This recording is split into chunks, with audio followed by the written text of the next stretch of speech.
Good morning students. MSc classes में आप सभी को स्वागत है। और फिर मैं आपको ऑब्जेक्टिव क्वेश्चन कुछ बताने जा रहा हूं जो परीक्षा के लिए उपयोगी सिद्ध होगा। पहला क्वेश्चन है, किन धातुओं को चाकू से काटा जा सकता है। तो ये काटने वाले धातु हैं सोडियम, पोटेशियम, लिथियम और सीसा। ये सब चाकू से कट जाते हैं। साधारण ताप पर फास्फोरस का अणुसूत्र है, तो बताइएगा P4। धातुओं की प्रकृति होती है, धातुओं की प्रकृति विद्युत धनात्मक होती है। किस धातु का गलनांक सबसे कम है। सब धातु में सबसे गलनांक कम किसका है, तब पारा का है, मरकरी, पारा या मरकरी। अब आइए आगे। सबसे भारी धातु कौन है, तो सबसे भारी धातु ऑस्मियम है।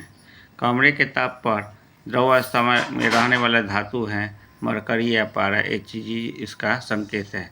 कौन सी अधातु विद्युत का सुचालक है, तो ग्रेफाइट अधातु ऐसा है जो विद्युत का सुचालक है। कौन सा अधातु कमरे के ताप पर द्रव अवस्था में होता है, तो ब्रोमीन जो है अधातु, मात्र एक ही अधातु ब्रोमीन या एक ही धातु मरकरी दोनों द्रव अवस्था में पाए जाते हैं। किस धातु को क्रिस्टल में डुबो कर रखते हैं, तो सोडियम। इसके अलावा पोटेशियम, लिथियम को क्रिस्टल में डुबो कर रखते हैं। सबसे कठोर प्राकृतिक पदार्थ है तो हीरा है। अगला क्वेश्चन नेक्स्ट शुष्क बर्फ का रासायनिक सूत्र क्या है, तो CO2 है। ये ठोस कार्बन डाइऑक्साइड को शुष्क बर्फ कहा जाता है। ड्यूरालुमीन किस धातु का मिश्र धातु है, तो ड्यूरालुमीन एल्युमिनियम का मिश्र धातु है। एक्वा रेजिया मिश्रण में HCl और HNO3 का अनुपात होता है 3:1। इसी एक्वा रेजिया के मिश्रण में ही सोना चांदी को डाला जाता है, सोना को, तो ये चमकने लगता है। वह धातु जो सिर्फ अम्लराज में घुलता है सोना, वही अम्लराज यानी एक्वा रेजिया। एल्युमिनियम पर मोटी ऑक्साइड की परत बनाने की प्रक्रिया को क्या कहा जाता है, तो एनोडीकरण कहा जाता है। सोने की शुद्धता की माप किस रूप में की जाती है, तो सोने की शुद्धता का माप कैरेट में किया जाता है। उभयधर्मी ऑक्साइड का उदाहरण देना है, तो उभयधर्मी ऑक्साइड है जिंक ऑक्साइड और एल्युमिनियम ऑक्साइड Al2O3, ZnO तथा Al2O3। सिलिका क्या है, तो सिलिका उपधातु है। अगला क्वेश्चन है, लाल तप्त आयरन पर जलवाष्प प्रवाहित करने पर कौन सा यौगिक प्राप्त होता है, तो लाल तप्त आयरन पर जलवाष्प प्रवाहित करने से आयरन ऑक्साइड Fe3O4 प्राप्त होता है। इलेक्ट्रॉन के हस्तांतरण से बने यौगिक क्या कहलाते हैं, तो विद्युत संयोजी यौगिक कहलाते हैं।